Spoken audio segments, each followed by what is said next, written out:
जब राजनीति छोड़कर ठेकेदार बनना चाहते थे नीतीश कुमार, अपनों ने हराया पहला चुनाव तो राजनीति छोड़ना चाहते थे नीतीश। पूर्व प्रधानमंत्री चंद्रशेखर ने बदल दी नीतीश की किस्मत। 1985 में पत्नी को दे दिया वचन, इस बार हारे तो छोड़ देंगे राजनीति। साम दाम दंड भेद वाली रणनीति से पहली बार चखा जीत का स्वाद। साल 2005 से लेकर 2024 तक यानी कि बीते 19 साल में अगर सिर्फ 9 महीने को छोड़ दें तो नीतीश कुमार लगभग बीते 2 दशकों से बिहार की सत्ता पर काबिज हैं और प्रदेश के मुख्यमंत्री हैं। इस दौरान वहां विपक्षी दल बदलता रहा है लेकिन सीएम नीतीश कुमार ही रहे हैं। एक बार फिर वो पीएम मोदी से कंधे से कंधा मिलाकर देश के सबसे बड़े चुनावी महासमर में उतरने की तैयारी कर रहे हैं। लेकिन क्या आपको पता है कि एक ऐसा वक्त था जब नीतीश कुमार राजनीति से संन्यास लेकर बिहार में सरकारी विभागों के ठेकेदार बनना चाहते थे और इसके लिए उन्होंने कोशिशें भी शुरू कर दी थी। बात 1977 की है। बिहार में इंदिरा गांधी के आपातकाल के दौरान छात्र राजनीति से 2 नेता उभरकर सामने आए, जिसमें एक नीतीश कुमार और दूसरे लालू यादव थे। आपातकाल को 2 साल बीत चुके थे और दोनों ही बिहार में अपने भविष्य की राजनीति के लिए रास्ता तलाश रहे थे। इस दौरान साल 1977 में आपातकाल विरोधी लहर पर सवार होकर राजनीति में लालू यादव का सूरज चढ़ने लगा और वो छपरा से चुनाव जीतकर लोकसभा पहुंच गए। वहीं नीतीश कुमार उसी साल बिहार विधानसभा चुनाव में अपनी घरेलू सीट हरनौत से बुरी तरह चुनाव हार गए। इस चुनाव में हार से नीतीश कुमार अंदर से टूट गए क्योंकि उन्होंने अपने ही इलाके में इतनी बुरी तरह हार की कल्पना भी नहीं की थी। नीतीश कुमार के बेहद करीबी कई यात्राओं में उनके साथी और उनकी जीवनी लिखने वाले शंकरचरण ठाकुर ने अपनी किताब अकेला आदमी कहानी नीतीश कुमार की में लिखते हैं कि नीतीश कुमार का शुरुआती चुनाव रिकॉर्ड इतना खराब रहा कि उन्होंने राजनीति छोड़ने का इरादा बना लिया।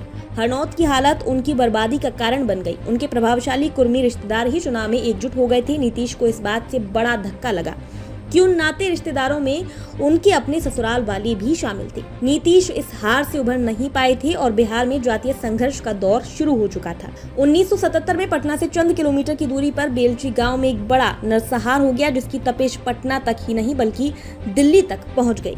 ये हिस्सा कुर्मी, कोयरी और उस समय के दुसाध वर्ग के बीच में हुई थी।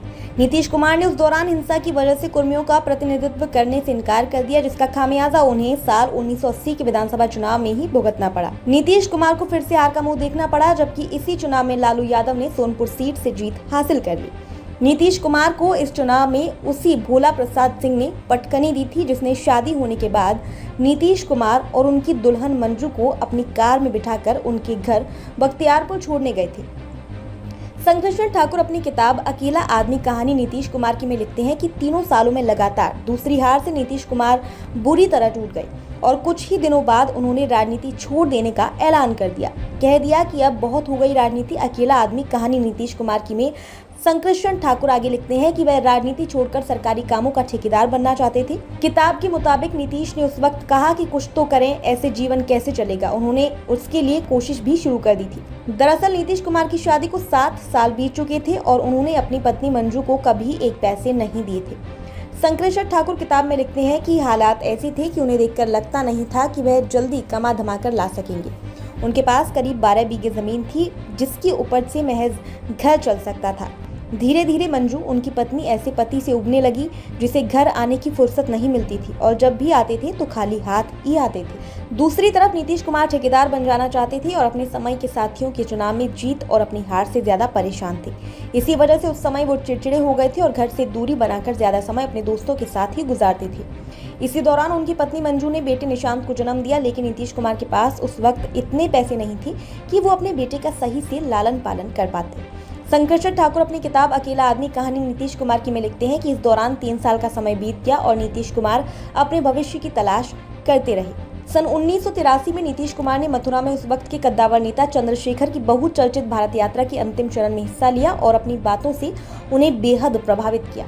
इसके बाद चंद्रशेखर ने उन्हें सहायता और राजनीतिक संरक्षण का वचन दिया, जिसके बाद एक बार फिर नीतीश कुमार अपने राजनीतिक भविष्य को लेकर आशान्वित हो गए। नीतीश कुमार ने इस दौरान आदर्शवाद को छोड़कर राजनीति के यथार्थ और समय की जरूरत को समझा और इसी तरह की राजनीति करने लगे। बिहार में साल 1985 का विधानसभा चुनाव आया और नीतीश कुमार उसकी तैयारी में जुट गए। हालांकि इसके पहले उन्होंने अपनी पत्नी मंजू को वचन दिया कि यदि इस बार वो चुनाव हार गए तो हमेशा के लिए राजनीति त्याग देंगे और परंपरागत काम धंधा नौकरी ढूंढकर अपने गृहस्थ जीवन में पूरी तरह रम जाएंगे। नीतीश कुमार के इस वादे पर उनकी पत्नी मंजू ने उन्हें चुनाव प्रचार के लिए अपनी बड़ी मुश्किलों से बचाए 20,000 रुपए भी दे दिए। ये चुनाव नीतीश कुमार के लिए राजनीतिक अस्तित्व की लड़ाई बन गई थी। अब नीतीश कुमार के पास संसाधन की कमी नहीं थी, जिस वजह से वो 2 चुनाव हार चुके थे। उस समय के 2 सबसे बड़े नेता चंद्रशेखर और देवीलाल का उन्हें राजनीतिक संरक्षण मिल चुका था और उन्होंने उन्हें लड़ने के लिए धन भी उपलब्ध कराया। शंकरचंद ठाकुर अपनी किताब अकेला आदमी कहानी नीतीश कुमार की में लिखते हैं, लोकदल से चुनाव लड़ रहे नीतीश कुमार ने इसे अस्तित्व की लड़ाई बना ली और इसमें साम दाम दंड भेद वाली रणनीति अपनाई। बैलेट पर होने वाले चुनाव में बूथ लूटने से बचाने के लिए अपने हथियारबंद कार्यकर्ताओं को तैनात किया। चौधरी देवीलाल ने लगातार चुनाव प्रचार करने के लिए हरियाणा से एक सुंदर सी आरामदायक विलेस कार नीतीश के लिए भिजवा दी, जिसकी मदद से वो कम समय में ज्यादा से ज्यादा क्षेत्र में घूम सकें और अपने लिए प्रचार किया। आखिरकार नीतीश को उनकी मेहनत का फल मिला और इस बार उन्होंने हरनौत सीट से 22,000 वोटों के अंतर से पहली बार जीत का स्वाद चखा और विधानसभा पहुंच गए।